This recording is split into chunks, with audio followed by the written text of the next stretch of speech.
Oi! Esse é o vídeo da nossa reunião, onde nós, jovens da célula O Propósito, estaremos comentando sobre o estudo do livro de Neemias. Se você já estiver gostando desse vídeo, não esqueça de já deixar o seu like. Ao longo do vídeo, pode ir comentando o que você achou, o que Deus colocou no seu coração assistindo essa reunião. E não se esqueça de inscrever no canal e ativar o sininho. Um beijo e vamos para a reunião!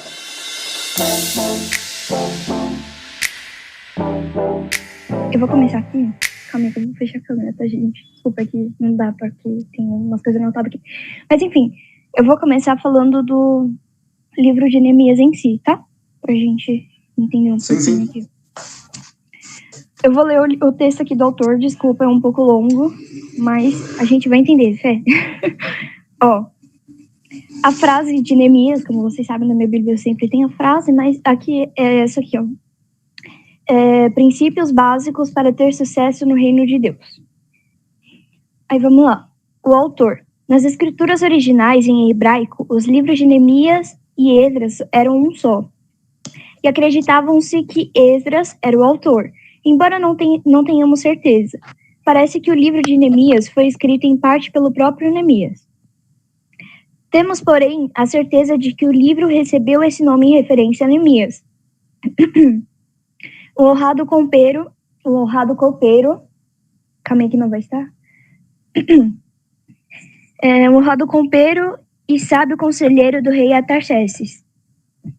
Neemias abandonou a realeza para servir ao povo de Deus em Jerusalém. Ele era um homem que orava, jejuava, tinha liderança, compaixão, o dom da palavra, organização e confiança em Deus. Embora talvez tivesse razões para se orgulhar de si mesmo, o próprio Neemias revelou a razão do seu sucesso. Deus havia me abençoado e me ajudado. Deus age na terra por meio do Espírito Santo. O poder do Espírito de Deus age por meio da nossa obediência à sua palavra e pode transformar o comum em especial, o fraco em forte, o medroso em corajoso e o tolo em sábio. Chame o Espírito do Senhor e permita que Ele realize grandes obras por meio de você. Calma aí que eu preciso tossir. Enfim. Aí, ele foi escrito em aproximadamente 423 a.C. Aí eu vou ler aqui sobre o livro. É muita coisa, me desculpa, mas... Relaxa. O livro de Neemias conta a história de Neemias, obviamente, um líder dos judeus que regressará a Jerusalém. Sob sua direção foram reconstruídos os muros de Jerusalém. Contudo, Neemias não se contentou simplesmente em erguer estruturas físicas, mas desejava também que seu povo fosse edificado espiritualmente, e ajudou os judeus a assumir o controle de suas vidas, sua terra e seu destino como o povo de Deus, no caso. Ele também foi um exemplo de muitas qualidades nobres. Era humilde, como eu já falei, obediente e justo a Deus, entre diversas outras coisas. E quando estudamos o livro de Neemias, nós não temos somente um exemplo de liderança correta, como também podemos aprender o valor de fortalecer espiritualmente. Neemias é a continuação do livro de Crônicas e Esdras, como já disse, e o foco principal desse livro é a reconstrução dos muros de Jerusalém. O livro narra o retorno dos judeus exilados que voltaram do cativeiro de Babilônia.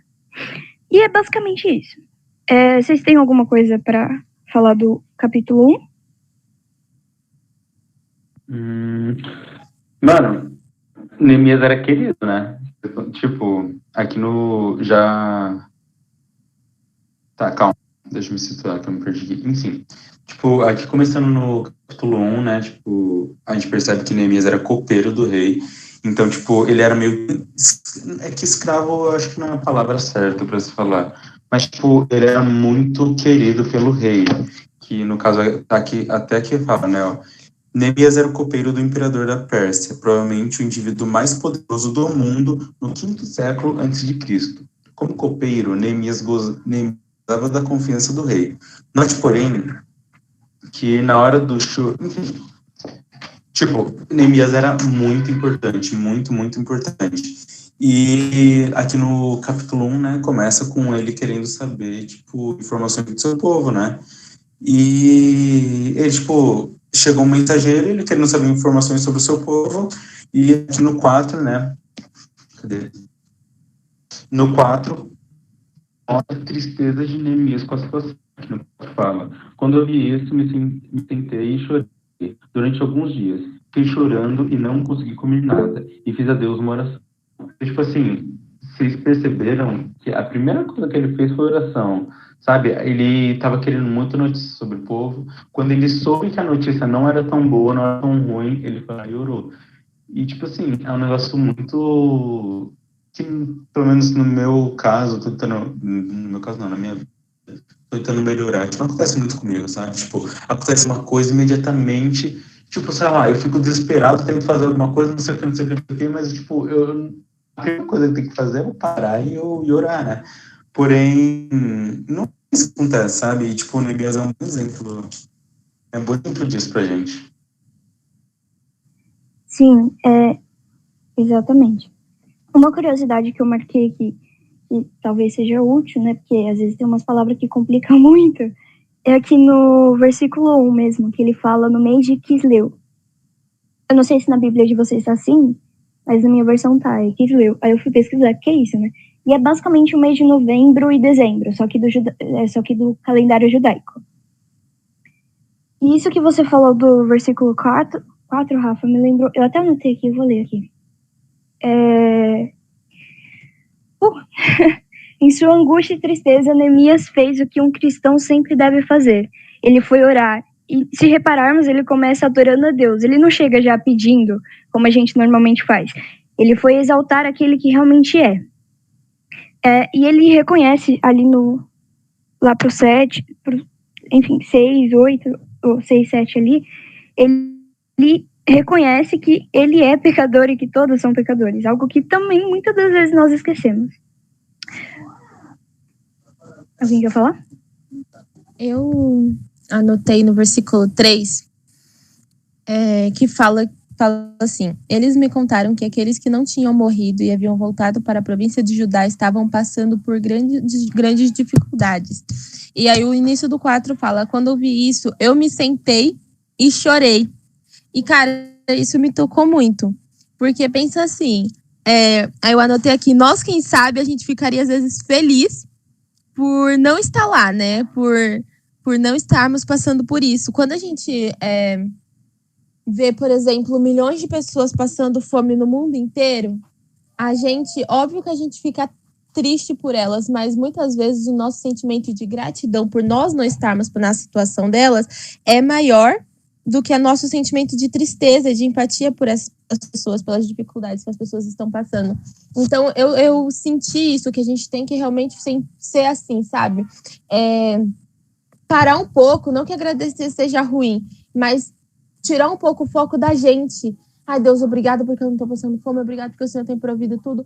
Agradecer a Deus, mas com o foco também em sentir o que as outras pessoas estão sentindo e assim orar por essas pessoas. E aí eu anotei também sobre isso, que quando sentimos que precisamos sentir a nossa pátria, precisamos sentir o nosso reino, porque o nosso reino é os céus. Então nós precisamos sentir de verdade o que as pessoas estão sentindo. Caraca, falou tudo. De verdade. Nossa, tudo mesmo. Uma outra coisa que eu anotei também, que é bom a gente saber, é que os muros de Jerusalém, eles meio que significavam como uma proteção de Deus. Uma prova de que aquele povo havia uma união com Deus, sabe? E aí eu até anotei uma coisa aqui, que simbolicamente a gente pode usar esses muros como se fossem muros de edificação, assim, entre aspas, muros de fortalecimento espiritual, e devem sempre estar erguidos e não destruídos como estavam. Vocês têm mais alguma coisa?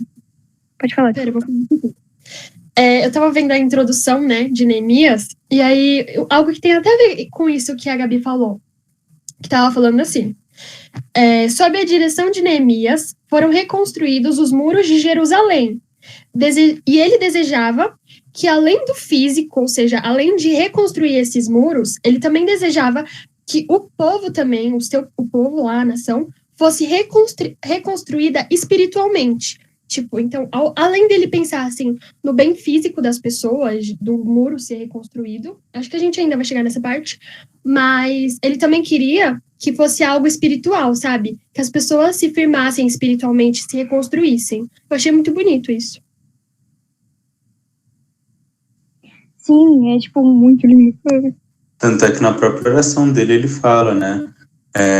O Senhor... Cadê? É que, enfim, eu procurar... Mas na própria oração dele ele fala, né? Que o povo... Da promessa que Deus fez com o povo e que o povo, tipo, fez com Deus, entre aspas. Não sei se vocês entenderam. Sim, Rafa, sim. Tentando achar aqui, calma aí. Tanto que é por isso que fala que o próprio... que as muralhas derrubadas, né, as muralhas caídas, elas simbolizavam uma vergonha para o povo, né? Porque, como a Gabi disse, simbolizava a proteção de Deus. Então, era uma vergonha, como se eles estivessem totalmente vulneráveis a qualquer povo, a qualquer guerra, a qualquer coisa. Distante de Deus, né? E isso, distante de Deus. E sobre a oração de Neemias, eu tirei algumas coisas que eu acho que muitas vezes a gente precisa parar um pouco, rever a nossa oração automática, né? E começar a orar com o coração de verdade. Eu anotei sobre a oração de Jeremias, que vai do 5, né? De onde que começa a oração de Jeremias? Vai do 5 até o fim do... Do 5 até o 10. 11. Até o 11. 11. Até o fim do capítulo, né? E aí eu anotei alguns tópicos, né? Que Neemias, ia falar Jeremias, que Neemias falou, que Neemias fez na oração dele. A primeira coisa que eu anotei é que ele reconhece quem Deus é. Então, ele reconhece quem Deus é. Ele fala quem Deus é. Por exemplo, na nossa oração, a gente sempre tem que reconhecer Deus é poderoso, Deus pode todas as coisas, Deus é bom. Quando a gente está orando a gente está num momento difícil, a gente tem que sempre reconhecer quem Deus é, porque isso nos lembra quem Ele verdadeiramente é, os planos que Ele tem pra gente. Eu anotei que a gente tem que reconhecer quem Deus é, reconhecer o nosso pecado e o nosso erro, né? A gente precisa reconhecer onde a gente errou, porque só assim a gente vai entender onde a gente precisa melhorar. E quando a gente reconhece o nosso erro, a gente começa a se arrepender. Você não pode se arrepender de uma coisa que você não sabe que você fez errado, cara. Como você pode se arrepender se você não acha que você errou? É por isso que muitas vezes... eu não sei se vocês já conheceram alguém arrogante, ou se em algum período a gente já tenha sido assim. Eu já me vi muito assim, achando que eu sempre estava certa, e eu não consigo. Quando a gente tá num momento ou conhece alguém arrogante, a pessoa, gente, você pode mostrar o erro dela na cara dela, ela não consegue ver que ela tá errando, gente, ela não consegue ver. Por isso que a gente tem que orar, porque só o Espírito Santo convence, né? A gente não presta para convencer, não, é só ele mesmo. Então, quando a gente reconhece o nosso erro, o nosso pecado, automaticamente a gente se arrepende, porque a gente entende aquilo que a gente fez, né? Anotei que a gente precisa apresentar o nosso coração. A gente precisa apresentar o nosso coração como a gente tá. Neemias apresentou como ele estava, apresentou como o povo dele estava, apresentou arrependimento, né? Lembrar das promessas, Neemias vem e fala assim: Senhor, lembra da promessa que o Senhor fez, que se a gente pecasse, o Senhor espalharia a gente pela nação, mas que se a gente se arrependesse, o Senhor nos traria de todas as nações de volta ao nosso lar. Lembra da tua promessa, Senhor. E sobre esse último tópico que eu anotei da oração dele, lembrar da promessa, o meu pastor sempre fala, ele sempre fala assim: como que a gente lembra Deus das nossas promessas? Como que a gente faz para lembrar Deus das nossas promessas, das promessas que ele fez pra gente? Ele fala assim, que nós lembramos a Deus das nossas promessas com a nossa obediência. Ele fala assim, quando você está obedecendo a Deus, é como se você estivesse falando: olha, Deus, não esquece da minha promessa. Quando você está limpando lá o chão da igreja, como se você estivesse dizendo: Deus, não esquece das minhas promessas. Então, a nossa obediência é aquilo que faz Deus lembrar das nossas promessas, porque isso vai nos manter no caminho dele. Eu anotei essas coisas da oração dele. Nossa, é tudo. Inclusive, eu tava num estudo do Dunamis, e eu comecei a fazer uma oração. Tipo assim, óbvio que oração não tem um método para orar, né? É uma conversa com Deus. Mas tem umas orações específicas que se vocês quiserem, depois eu até anoto e daí eu mando no chat ou no grupo, não sei. Mas assim, em tópicos e tem me ajudado muito a orar, além de por mim, sabe? Sabe quando às vezes você só ora por você, ou você só ora por outra pessoa e você esquece de orar por você? Então começa com a gratidão. Eu anotei, foi sobre um estudo e eu achei muito legal. Então achei legal falar aqui agora, que fala bastante de oração, capítulo 1, né? Primeira coisa, como orar? Gratidão, a gente já começa agradecendo. Segunda coisa, a gente reconhece quem Deus é. Terceira coisa, a gente apresenta o nosso coração, como ele está, a gente fala como a gente está, o que a gente está sentindo. Depois que a gente apresentar o nosso coração, a gente apresenta os nossos pedidos, aquilo que a gente quer pedir a Deus. Depois a gente pede clareza para Deus. Então você vai falar, Deus, agora me mostra, me revela o que é da tua vontade sobre o que eu tenho pedido. Pede direção, né? Clareza para Deus. Então a gente reconhece de novo quem Deus é e declara quem Deus é. A gente reconhece e declara quem ele é. E aí a gente ora pelas outras pessoas. E uma ordem que Jesus deixa, e deixa em todos os evangelhos, praticamente todos os livros do Novo Testamento, eles falam sobre isso, que a gente tem que orar pela viúva, pelo órfão, pelo faminto e pelo estrangeiro. Então, nesse de você apresentar os seus pedidos a Deus, você apresenta tudo aquilo que você quer, mas a gente não pode se esquecer de uma das coisas que Jesus deixou. Ore pela viúva, pelo órfão, pelo faminto e pelo estrangeiro. Então, todos os dias eu tento orar por eles. Orar pela expansão do reino, a gente não pode se esquecer Ju, de orar pelo... Oi. você pode repetir a ordem que você tinha falado no começo, por favor? Posso. Sim, consegui. Aí qualquer coisa depois eu mando uma foto também.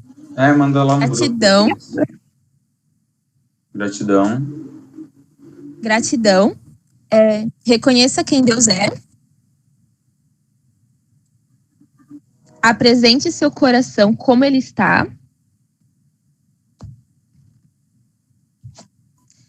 Vou repetir. Gratidão. Reconheça quem Deus é. Apresente seu coração como ele está. Apresente os seus pedidos.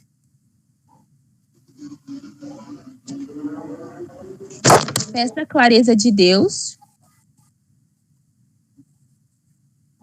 Reconheça novamente quem ele é.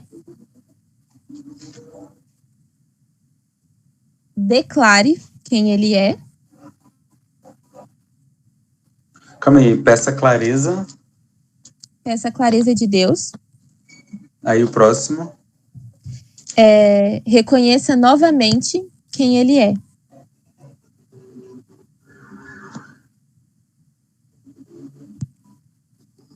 Reconheça Declare novamente. quem ele é. Declare quem ele é. Clare. E Ore pela viúva, órfão, faminto e estrangeiro.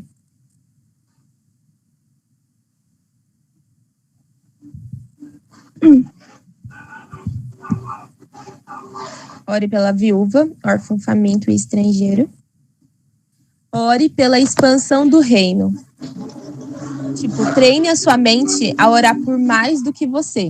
Quando você ora pelos outros e quando você ora pela expansão do reino de Deus, que é a grande comissão tá falando lá em Mateus ou em Marcos, fala disso, que a seara é muito grande, ou seja, a colheita é muito grande.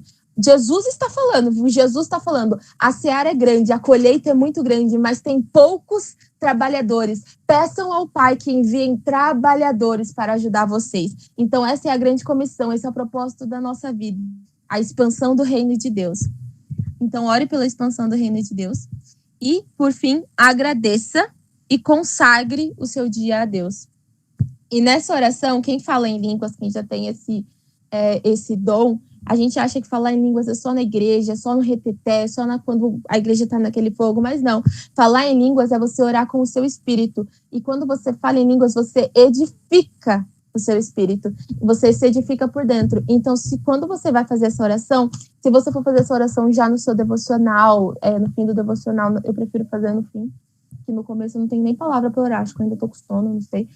Mas aí, quando você for orar, se você puder, já tira um tempo ali, bota um louvor e também já ore em línguas, porque orar em línguas é algo que a gente precisa fazer todos os dias, porque isso traz a edificação do nosso espírito e é o contato do nosso espírito com Deus. Então eu achei legal falar isso, porque eu aprendi muito com isso, isso tem me ajudado bastante a orar E daí eu achei legal falar, já que a gente estava estudando sobre Neemias. Ju, muito obrigada por isso. Sabe que você já me ajudou muito.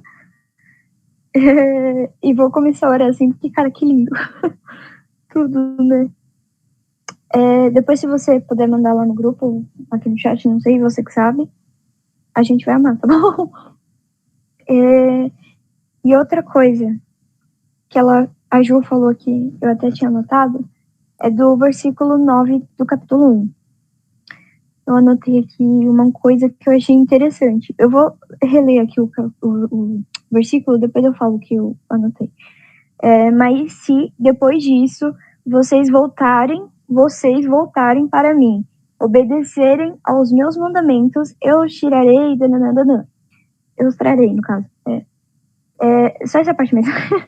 Que o que eu anotei foi que, assim, Deus faz a promessa, mas ela depende de você também. Tipo, das suas atitudes, do que você escolhe fazer para que elas se cumpram. Tipo, Deus vai cumprir a promessa na sua vida se Ele te fez. Mas você não pode ficar parado. Tipo, não adianta. Deus me fez uma promessa, eu vou ficar aqui de boa, com o braço cruzado, relaxando numa rede. Não, você tem que obedecer os mandamentos dele. Você tem que, sabe, tipo, fazer o que ele pede para você. Ser um verdadeiro instrumento dele. E esse versículo também fala muito do negócio, tipo, Deus sempre vai te perdoar, sabe? Tipo, não importa o que você faça, não, tipo, não importa mesmo. Deus vai te perdoar. Que aqui fala, né, ó, mas se depois de tudo isso vocês voltarem para mim e obedecer aos meus mandamentos, eu os trarei de volta para o lugar que escolhi para lhe ser adorado. Então, tipo, não importa o que você vai fazer, tipo, sei lá, já aconteceu muitas vezes, tipo, não comigo, mas com pessoas próximas de mim, tipo, como que eu posso dizer? Ficarem, ai, mas Deus não vai me perdoar por isso, pipipopó. Não, Deus vai me perdoar, sabe? Tipo, o que acontece muito é você não se perdoar pelo aquilo que você faz, sabe? É isso que eu vejo. Tipo, Deus sempre vai perdoar. O que acontece, tipo, no seu íntimo, você não se perdoar, sabe? Você não esquecer. Não, tipo, a gente tem que esquecer completamente, sabe? A gente tem que tomar como aprendizado para não fazer novamente. Porém, a gente ficar martirizando isso na nossa mente também não vai fazer nenhum bem.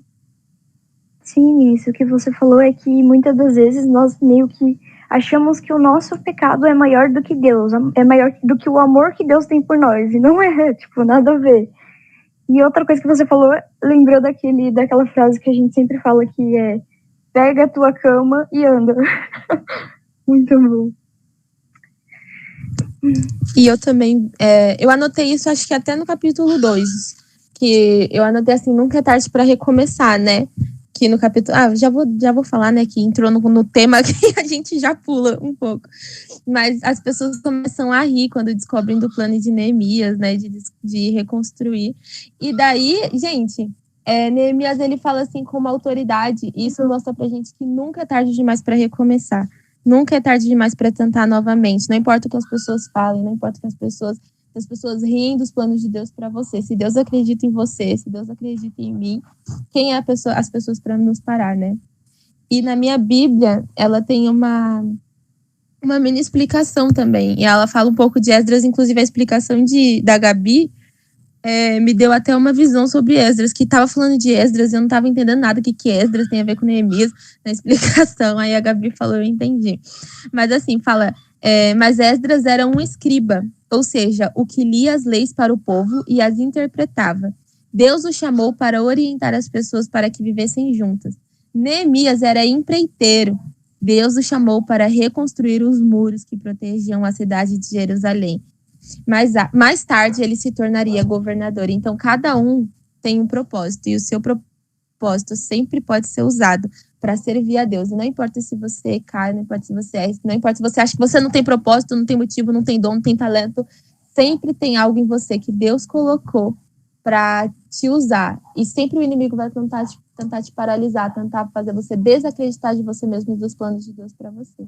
Mas use isso como incentivo, porque Deus nunca desiste da gente, então a gente nunca pode desistir de recomeçar, né? Nossa, sim, pesado demais. Gente, vocês têm alguma coisa para falar do capítulo 1 ainda? para acrescentar ou alguma coisa que queira ressaltar? Nope. Meninas que Lígia, por exemplo, se quiser falar alguma coisa. Pode falar, Dé. Rafa, por favor, corte essa parte. Muito obrigada. Porque eu acho que eu vou falar bobagem aqui. Mas a única coisa que eu... Gente, deixa quieto, não vou falar não. Por que, amiga? Você que sabe. Se quiser falar, pode falar, tá bom? Até a Ju já tá ali gritando no chat. Qualquer coisa digitem no chat, amiga. Mais alguém quer falar, gente? Alguma coisa? Ai, quando as pessoas deixam a gente ansiosa, é terrível, gente. É igual quando o pregador vai pregar na sua igreja e fala assim: ó, eu vou falar, Deus, eu vou falar. E começa a dar aquelas batidas na coxa. Aí ele fala assim: eu não vou falar, não. Gente do céu, aquilo é um desespero pra pessoa ansiosa. Eu fico, como não? Não vai falar, agora você tem que falar. Se não fosse falar, já não começava a falar, não. Né? Parece que faz isso só pra deixar o povo ansioso. Fica com vontade de ouvir.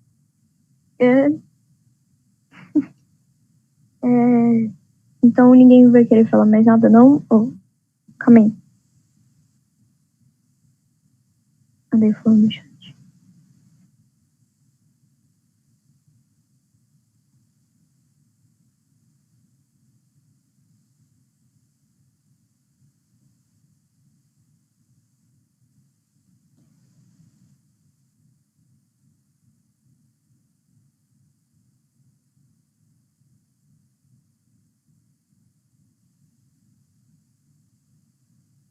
Pesado. Vou ler aqui, tá, gente? Pode ler daí, eu tenho problema. Pode ler, Gabi. Ela falou aqui assim, no verso 3, fala os restantes, né? Que ficaram em Jerusalém, ficaram em desprezo. Mas foram justamente esses restantes que construíram Jerusalém com Neemias. Os que ficaram, os restantes, os considerados abandonados. Ai. Pesado. É verdade, hein? Não, isso aí que a Dea falou faz muito sentido. Eu não tinha pensado nisso, cara. Porque normalmente quem fica até o final são os mais resistentes.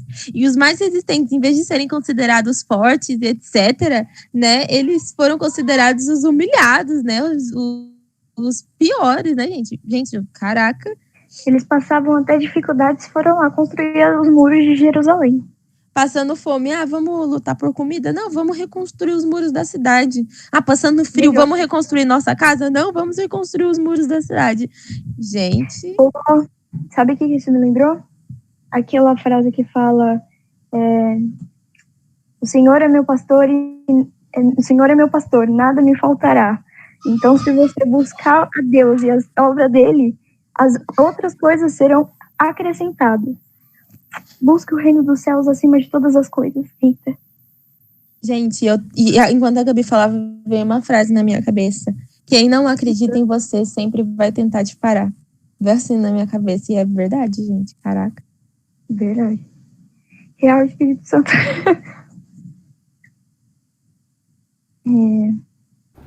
Opa, galera, você acabou de assistir um vídeo do Propósito, então espero que você tenha gostado. Se gostou, deixa o seu like, se inscreva, deixa um comentário maneiro, ative os sininhos e é isso. Tchau!